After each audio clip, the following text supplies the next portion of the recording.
प्रिय विद्यार्थियों, आज हम केंद्रीय प्रवृत्ति के मान के विषय में अध्ययन करेंगे, जो कि आपके प्रश्न पत्र एडवांस्ड एजुकेशनल रिसर्च की इकाई 1 का हिस्सा है। आपकी स्क्रीन पर हिंदी विषय में 10 विद्यार्थियों के प्राप्तांक लिखे हुए हैं, जो क्रमशः 17, 22, 32, 26, 23, 25, 28, 18, 27 और 22 हैं। इन प्राप्तांकों के आधार पर यदि आपको विद्यार्थियों के विषय में कुछ कहना हो तो थोड़ा सा मुश्किल कार्य हो जाता है। यदि इनकी संख्या और अधिक हो जाए, अर्थात 50, 100, 200 या उससे भी अधिक, तो आपके पास 200 प्राप्तांक या उससे भी अधिक प्राप्तांक अगर होंगे अलग अलग, तो फिर समूह के बारे में कहना और भी मुश्किल कार्य हो जाता है। लेकिन यदि इनके स्थान पर केवल एक नंबर आपके पास हो, जैसे कि इस समूह के 10 प्राप्तांकों के स्थान पर यहाँ 24 लिखा हुआ है, तो फिर कथन करना आसान हो जाता है। आप ये आसानी से कह सकते हैं कि यदि 50 नंबर का प्रश्न पत्र था तो विद्यार्थियों की निष्पत्ति औसत है। यहाँ पर ये 24 अंक समूह के सभी 10 अंकों का प्रतिनिधित्व करता है, अर्थात जो अंक समूह के सभी अंकों का प्रतिनिधित्व करता है वो केंद्रीय प्रवृत्ति का मान कहलाता है। एक दूसरा उदाहरण देखते हैं। यहाँ अंग्रेजी विषय में 10 विद्यार्थियों के प्राप्तांक लिखे हुए हैं, जो क्रमशः 17, 23, 35, 28, 25, 41, 48, 23, 37 और 23 हैं। पुनः समूह के बारे में कहना थोड़ा सा कठिन कार्य हो जाता है, लेकिन यदि इनके स्थान पर हमारे पास केवल एक अंक 30 हो तो फिर कहना आसान काम होता है कि यहाँ विद्यार्थियों की निष्पत्ति औसत से अधिक है।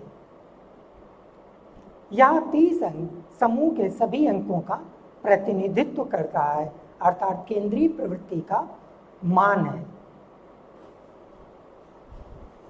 अब जब हिंदी और अंग्रेजी विषय के प्राप्तांकों की तुलना करते हैं, या यूँ कहें कि हिंदी और अंग्रेजी में विद्यार्थियों की निष्पत्ति की हम तुलना करें, तो हम 24 और 30 के आधार पर ये कह सकते हैं कि अंग्रेजी विषय में विद्यार्थियों की निष्पत्ति हिंदी की तुलना में बेहतर है, अर्थात समूह के सभी आंकड़ों का प्रतिनिधित्व केंद्रीय प्रवृत्ति का मान करता है। यहाँ 24 सभी 10 अंकों का प्रतिनिधित्व हिंदी में कर रहा था और अंग्रेजी में 30 सभी 10 अंकों का प्रतिनिधित्व कर रहा था, जो कि केंद्रीय प्रवृत्ति का मान है। 2 या 2 से अधिक समूहों की तुलना भी इसके द्वारा संभव है, जिसकी व्याख्या अभी हम कर चुके हैं। आपके पाठ्यक्रम में मुख्य रूप से कि 3 केंद्रीय प्रवृत्ति के मान हैं: मध्यमान, मध्यांक और बहुलांक, अर्थात मीन, मीडियन और मोड। अब हम केंद्रीय प्रवृत्ति के मानों के उपयोग को यहाँ समराइज करते हैं, जिसको अभी हम बता भी चुके हैं आपसे। इसके द्वारा विशाल आंकड़ों के समूह को छोटे रूप में प्रदर्शित किया जा सकता है। अभी आपने देखा था कि 10 अंकों के स्थान पर केवल एक अंक के द्वारा हमने समूह का प्रदर्शन किया था।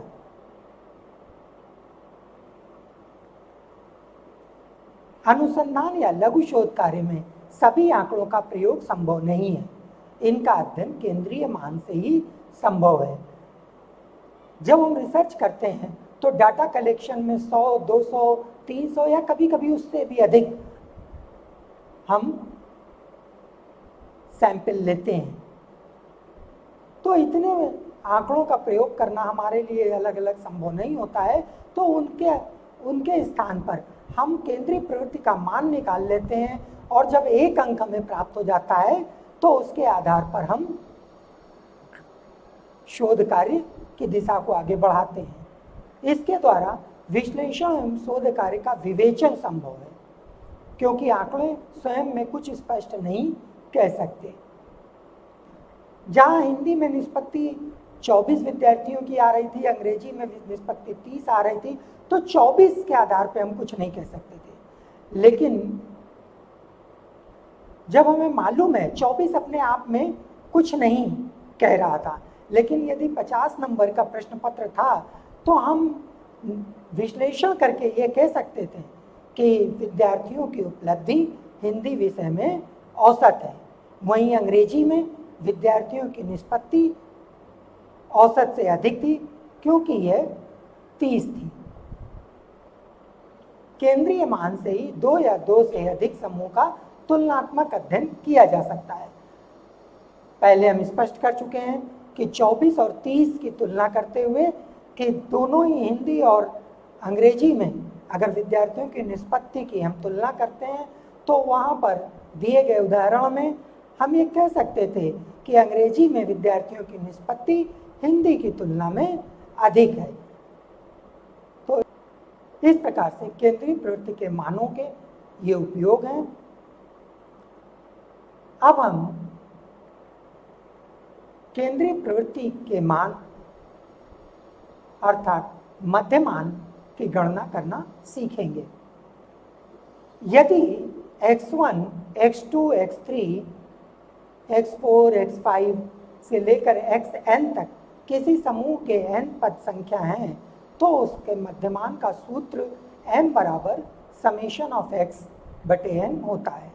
यहाँ दिए गए चिन्ह को हम समेशन ऑफ x के रूप में पढ़ते हैं, कुछ लोग इसको सिग्मा भी पढ़ते हैं, लेकिन समेशन ऑफ x से तात्पर्य सभी पदों का जोड़, अर्थात मध्यमान निकालने के लिए दिए गए सभी पदों को जोड़कर हम पदों की संख्या से भाग दे लेते हैं।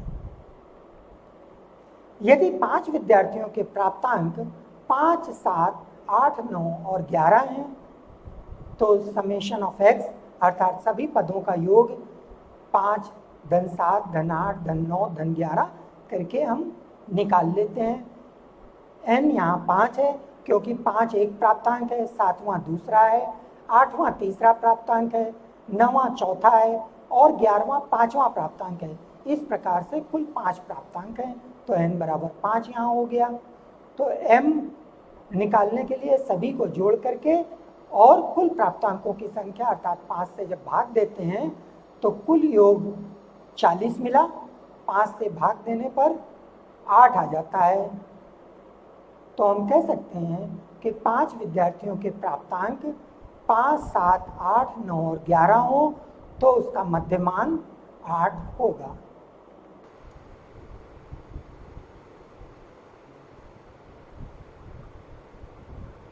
अब हम एक प्रश्न को हल कर मध्यमान निकालना सीखेंगे। आपकी स्क्रीन पे एक प्रश्न दिखाई दे रहा है आपको, निम्नलिखित आवृत्ति वितरण का मध्यमान ज्ञात कीजिए।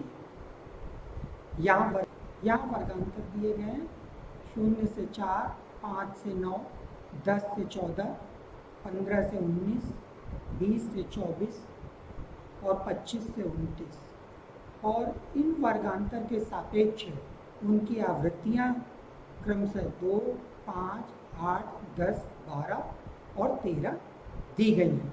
ये आपका प्रश्न है और आपको मध्यमान निकालना है। सर्वप्रथम हम मध्यमान ज्ञात करने के लिए एक टेबल बनाएंगे जिसमें हमारा पहला कॉलम होगा वर्गांतर का, जो कि आपको दिखाई दे रहा है स्क्रीन पे, अर्थात क्लास इंटरवल। दूसरा आवृत्ति अर्थात फ्रीक्वेंसी। तीसरा मध्य बिंदु जिसको कि x से भी प्रदर्शित किया जाता है और चौथा कॉलम है मध्य आवृत्ति का जिसको fx से प्रदर्शित किया गया है। सर्वप्रथम हम यहाँ लंबी विधि के द्वारा जो मध्यमान ज्ञात कर रहे हैं इसमें हम प्रश्न को उतारेंगे। तो वर्गांतर वाले कॉलम में हम वर्गांतर को लिखेंगे 25 से 29 हमने लिखा। यहाँ ध्यान देने वाली बात है कि सबसे पहले हमने बड़ा वर्ग लिया है। वस्तुतः ये असेंडिंग ऑर्डर में हम इसको लिख रहे हैं, तो असेंडिंग ऑर्डर में सबसे जो छोटा वर्ग है वो सबसे नीचे आता है, इसीलिए हमने लिखने के क्रम में बड़े वाले को सबसे ऊपर ले लिया है, या यूँ कहें सबसे छोटा वर्ग सबसे नीचे हम लिखेंगे। तो 25 से 29 पहली लाइन में हमने ये वर्ग लिखा, दूसरी लाइन में हमने वर्ग लिखा 20 से 24, तीसरी लाइन में 15 से 19, चौथी लाइन में 10 से 14, पांचवी लाइन में 5 से 9, और इसके बाद छठी लाइन में 0 से 4 का वर्ग आ गया। ये जो वर्गांतर हमने लिखा है, सबसे नीचे सबसे छोटा वर्ग और सबसे ऊपर सबसे बड़ा वर्ग, ये वर्गांतर लिखने का असेंडिंग ऑर्डर है, बढ़ता हुआ क्रम है। इसको ऐसे भी आप याद कर सकते हैं कि असेंडिंग और डिसेंडिंग ऑर्डर में कई बार कंफ्यूजन विद्यार्थियों को हो जाता है।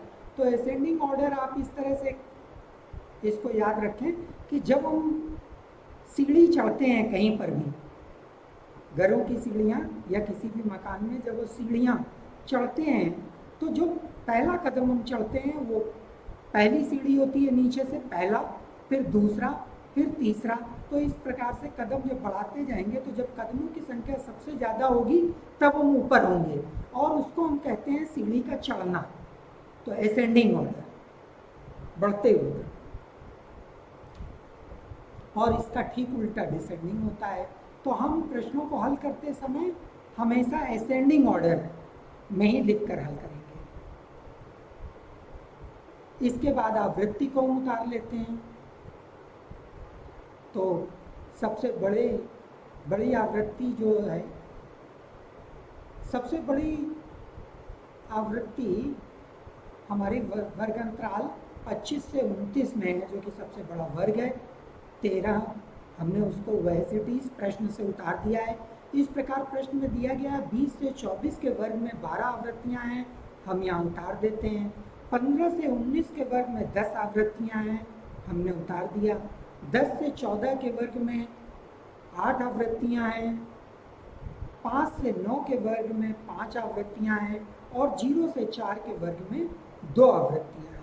इस प्रकार अभी आपने देखा कि पहला और दूसरा कॉलम वस्तुतः जो प्रश्न दिया गया था वही उतारा गया है यहाँ पर। अब आगे आपको हल करने के लिए मध्य बिंदु निकालना है। मध्य बिंदु में सबसे पहले हम जो पहला वर्ग है ऊपर से 25 से 29 का, इसका मध्य बिंदु निकालते हैं। तो इसका मध्य बिंदु हमारा आता है 27, जिसे हम x से प्रदर्शित कर रहे हैं यहाँ। 27 किस प्रकार आया? जो वर्गांतर हमारा था 25 से 29, तो वर्गांतर का जो न्यूनतम सीमा थी 25 और उच्चतम सीमा 29 थी। तो न्यूनतम और उच्चतम सीमा दोनों को जोड़ करके जब हम 2 से भाग दे देते हैं तो मध्य बिंदु आ जाता है। इस प्रकार 25 से 29 को जोड़कर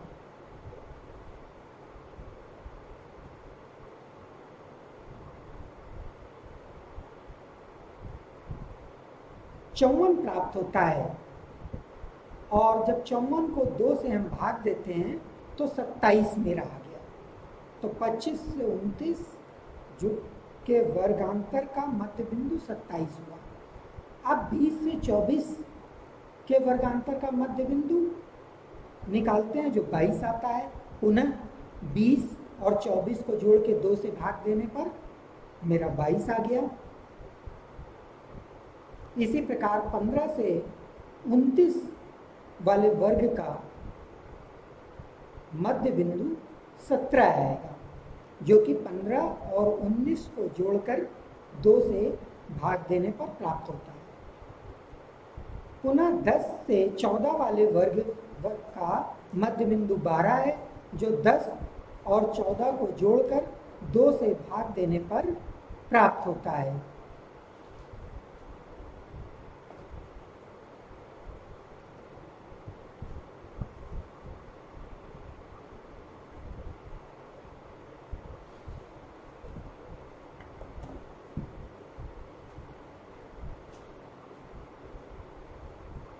अगला वर्ग है मेरा 5 से 9। तो इसका मध्य बिंदु निकालने के लिए फिर से 9 और 5 को जोड़कर जब 2 से भाग देंगे तो 7 आ जाता है यहाँ। और 0 से 4 का मेरा वर्ग है, सबसे छोटा वर्ग है, तो उसमें जब हम जोड़ करके 2 से भाग देंगे तो मध्य बिंदु मेरा 2 आता है। अब अगला पद मेरा है मध्य आवृत्ति अर्थात fx निकालना। fx आपको स्पष्ट रूप से यहाँ 2 कॉलम में दिखाई दे रहा है। आवृत्ति का कॉलम f है और मध्य बिंदु का कॉलम x है, अर्थात fx से तात्पर्य है आवृत्ति और मध्य बिंदु का गुणनफल। इसको निकालने के लिए हम सबसे छोटा वर्ग पहले ले लेते हैं, गुणा करना मेरे लिए बहुत आसान होगा। तो सबसे नीचे आप देख रहे हैं 0 से 4 के वर्ग में आवृत्ति 2 है, मध्य बिंदु 2 है। जब इन दोनों का गुणनफल हम निकालते हैं, 2 गुणा 2 करते हैं, तो हमें 4 प्राप्त होता है और हमने यहाँ fx 4 लिख दिया, अर्थात आवृत्ति और मध्य बिंदु का गुणनफल। इसी प्रकार नीचे से दूसरा वर्ग हमारा 5 से 9 का है। जब हम इस वर्ग की आवृत्ति और मध्य बिंदु का गुणनफल निकालते हैं तो हमें 35 प्राप्त होता है। 5 को 7 से गुणा करने पर 35 आ गया। उसी क्रम में 10 से 14 वाले वर्ग की आवृत्ति 8 है और मध्य बिंदु 12 है। इसका गुणनफल जब हम निकालते हैं तो 96 प्राप्त होता है। 15 से 19 वाले वर्ग की आवृत्ति 10 है, मध्य बिंदु 17 है। 10 और 17 का गुणनफल हम निकालते हैं तो 170 प्राप्त होता है, जो fx के कॉलम में अभी दर्शाया है हमने। अब 20 से 24 वाले वर्ग में आवृत्ति 12 है, मध्य बिंदु 22 है। 12 और 22 का गुणनफल 264 प्राप्त होता है। ठीक इसी प्रकार 25 से 29 वाले वर्ग में आवृत्ति 13 है और मध्य बिंदु 27 है। तो आवृत्ति और मध्य बिंदु अर्थात 13 और 27 का गुणनफल 351 हमें प्राप्त होता है। अब हम दूसरे कॉलम की आवृत्तियों का योग निकालते हैं। दूसरे कॉलम में जो हमारी आवृत्तियां लिखी हुई हैं वो 25 से 29 वर्गांतर के सापेक्ष 13 आवृत्ति है। 20 से 24 वर्गांतर के सापेक्ष 12 आवृत्ति है। 15 से 19 वाले वर्गांतर में 10 आवृत्तियां हैं। 10 से 14 वाले वर्गांतर में 8 आवृत्तियां हैं। 5 से 9 वाले वर्गांतर में 5 आवृत्तियां हैं और 0 से 4 वाले वर्गांतर में 2 आवृत्तियां हैं। तो ये जो आवृत्तियां हैं 13, 12, 10, 8, 5, 2, इनको जोड़ते हैं और जोड़ने पर जो प्राप्त होता है उसे हम कैपिटल N से प्रदर्शित करते हैं। तो यहाँ पर जोड़ने पर N बराबर 50 प्राप्त होता है। इसी प्रकार से अंतिम वाले कॉलम में जो मध्य आवृत्ति लिखी हुई है अर्थात fx का गुणा लिख करके लिखा हुआ है वो पुनः पहले वर्गांतर 25 से 29 वाले वर्गांतर में जो हमारी मध्य आवृत्ति है fx है वो 351 है। दूसरे वर्गांतर 20 से 40 में मध्य आवृत्ति 264 है। तीसरे वर्गांतर 15 से 19 में हमारी मध्य आवृत्ति 170 है। 10 से 14 वाले वर्गांतर में fx का मान 96 है। 5 से 9 वाले वर्गांतर में fx का मान 35 है। 0 से 4 वाले वर्गांतर में fx का मान 4 है और जब ये सारे fx के मान को हम जोड़ देते हैं तो हमें 920 प्राप्त होता है जोड़ने पर, जिसे हम समेशन ऑफ fx से प्रदर्शित करते हैं।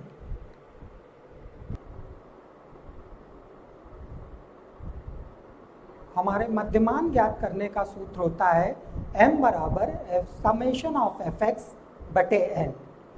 इसके पूर्व जिस सूत्र की हमने चर्चा की थी वो था m बराबर समेशन ऑफ x बटे एन। यहाँ f ले लिया है। जब हमारे जो प्राप्तांक होते हैं वो कई बार रिपीट हो रहे होते हैं, तो जब जितनी बार वो प्राप्तांक रिपीट होते हैं उसको हम फ्रीक्वेंसी कह देते हैं। तो ऐसी स्थिति में हम यहाँ f को भी साथ में ले लेते हैं। ये दर्शाता है कि वो आवृत्तियाँ उतनी बार आई हैं।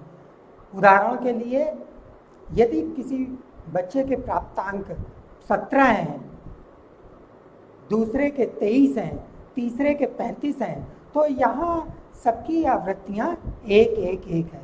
जब वहीं कक्षा में 6 बच्चे ऐसे हैं जिनके प्राप्तांक 17 हैं, तो यहाँ 17 प्राप्तांक की आवृत्ति 6 हो जाएगी। इस प्रकार से समेशन ऑफ x के स्थान पे यहाँ समेशन ऑफ fx का प्रयोग किया गया है। समेशन ऑफ fx का खास कर हम ग्रुप्ड डाटा में प्रयोग करते हैं। ग्रुप डाटा अर्थात जहाँ पर हम वर्ग के रूप में आंकड़ों को प्रस्तुत करते हैं, जैसा कि प्रस्तुत प्रश्न में किया गया है। तो इसलिए m बराबर समेशन ऑफ fx बटे n, और समेशन ऑफ fx का मान हमने निकाला है 920, n का मान मेरा है 50। जब भाग दे देंगे 920 को 50 से तो हमें 18.4 प्राप्त होता है, जो कि प्रस्तुत प्रश्न में मध्यमान है। अब हम दीर्घ विधि के द्वारा वर्गीकृत आंकड़ों से मध्यमान ज्ञात करने के सोपान को एक बार फिर से समझेंगे। पहला सोपान मेरा है प्रत्येक वर्ग का मध्य बिंदु ज्ञात करना होता है, और इसके लिए वर्ग की निम्न सीमा और उच्च सीमा को जोड़ करके 2 से हम भाग दे देते हैं। दूसरे सोपान में हम वर्गों के मध्य बिंदुओं को उनकी आवृत्तियों से गुणा करके fx निकालते हैं। तीसरे सोपान में हम जितने भी fx हैं हमारे, जो यानी कि fx वाला जो मेरा कॉलम होता है उसमें जो हमारे fx प्राप्त होते हैं उन सभी को जोड़ते हैं, तो उसको हम समेशन ऑफ fx कह देते हैं। तो समेशन ऑफ fx ज्ञात करते हैं, और अंतिम सोपान में हम समेशन ऑफ fx को n से भाग देते हैं। इस प्रकार जो संख्या हमें प्राप्त होती है वो मध्यमान होती है।